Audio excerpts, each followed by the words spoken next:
And now, waiting there and wandering around there,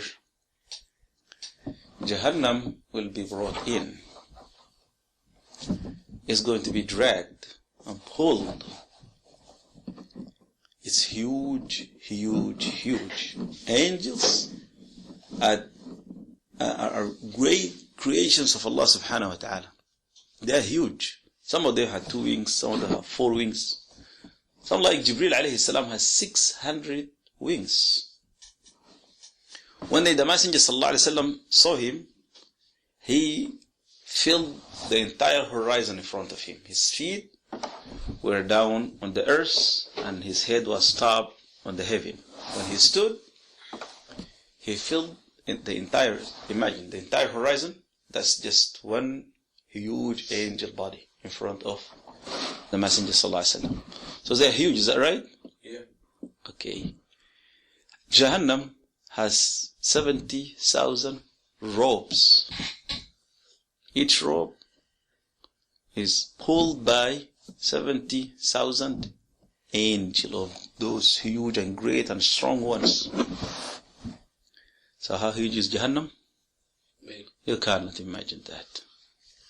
And it has a sound, a fearful sound. When it hisses, it has a sound like hissing. You heard the hissing of the snake or something like that?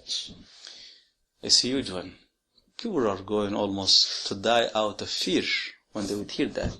And it will come from far away.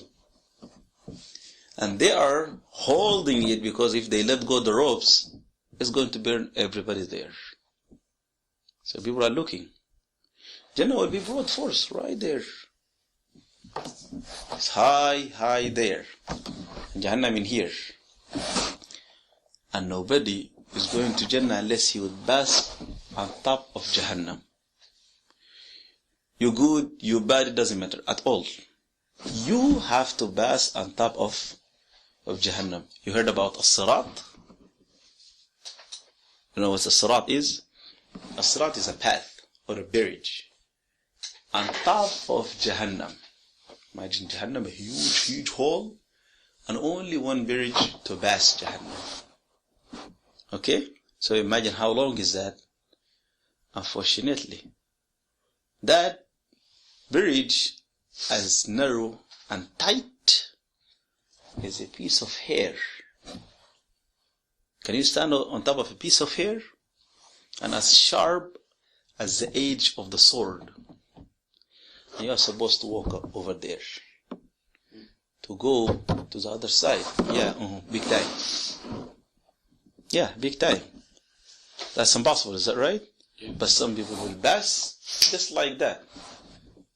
Some people will pass like a flash of a thunder. Just like that. Others like the blink of the eye. Others like the very good horses. And others are crawling. They can't. And others, while they're walking, there will be hooks on the sides of the sirat, of the path. And those will come, scratch and cut others, and some others, it will just take them, hook them, take them and throw them in Jahannam. Yep. Everybody is looking down there. Everybody has one concern. How I'm going to pass through that one. As for some, they're not going even to touch that bridge. Malaika will come, drag them over their faces. They're not walking with their feet. No, they're walking over their faces, and Malaika are dragging them, taking them, breaking their backs, and throwing them into Jahannam. Those are the kafir. Okay? Those people who are mocking and saying no God, or no, they don't worship Allah subhanahu wa ta'ala, or they worship deities, or they worship false gods. All of them, they will be sent straight to Jahannam. Right there. And you're looking, and you're waiting for your turn. Something will happen over here.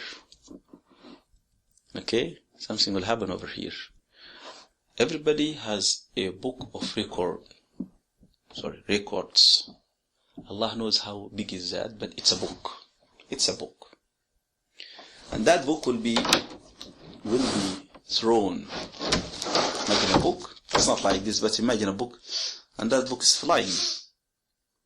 Okay? And that book knows where to go. They are flying. And that book knows where to go. And everybody is watching. Okay? So the books are coming.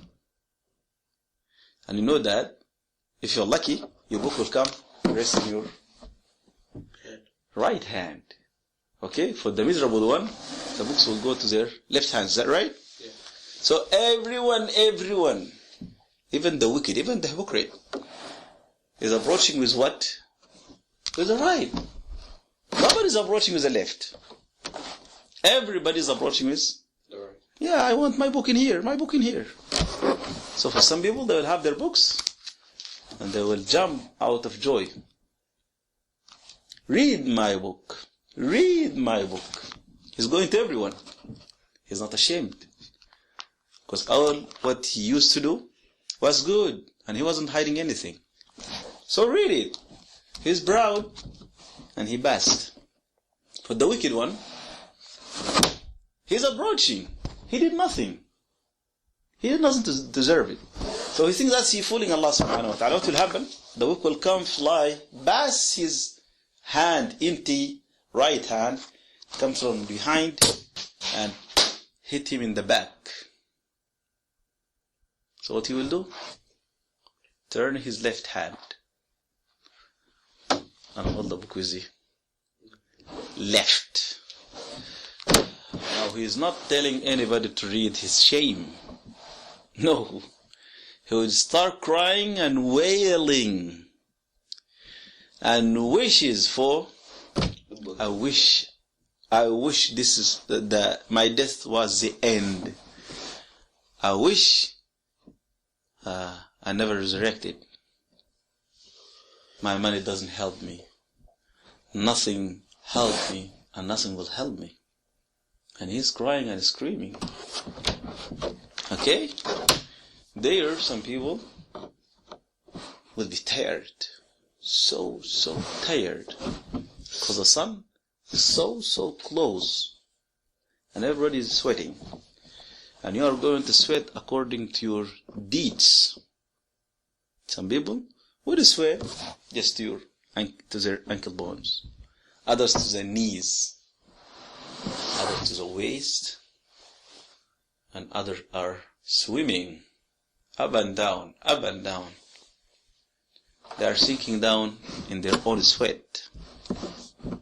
And some others are enjoying the shade of Allah subhanahu wa ta'ala, the shade of the throne, because the throne of Allah is huge. And it's going to have a pleasant shade. Some people will enjoy that pleasant coolness, while others are suffering. Okay? Some people will enjoy the safety, feeling of safety and security, while the other people are in great panic and fear. And for us Muslimin, and it's only for the Muslimin, good ones.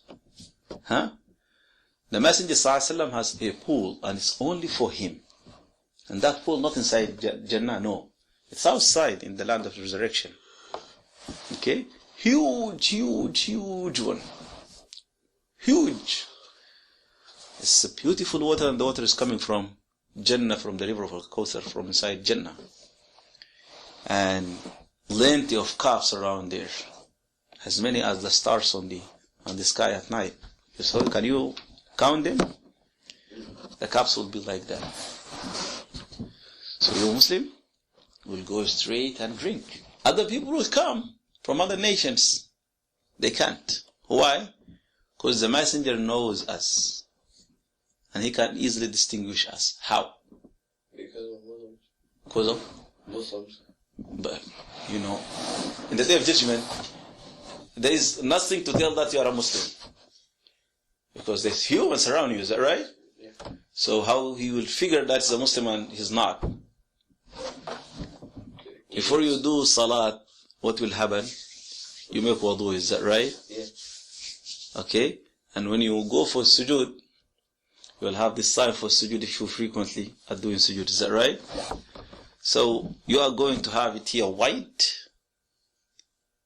like this white spot on the horse. And the place where you used to make wudu at your feet is also going to be white. Okay, so you have white spots down there and white here in front. Wudu and salat. When you go there, the messenger will see the Muslimin. Those are the Muslimin. If you are not performing salat, or you're doing it in a lousy way, you're not going to drink from there. Okay? If you don't know the sunnah of the Messenger ﷺ, you're not practicing the sunnah, but you're practicing innovation and bid'ah, you are not going to drink from there. You're not going to look like a Muslim, is that right? Because Muslimin, I have this white spot, so the Messenger would know them. You don't pray, you don't look like a Muslim. So the Messenger will push you away. And Malaika are there with their whips, chasing away and plucking away the innovators, the haters of the Sunnah, and those who doesn't practice. Okay? So it is there, the fear is there. Allah Azza wa Jal will come.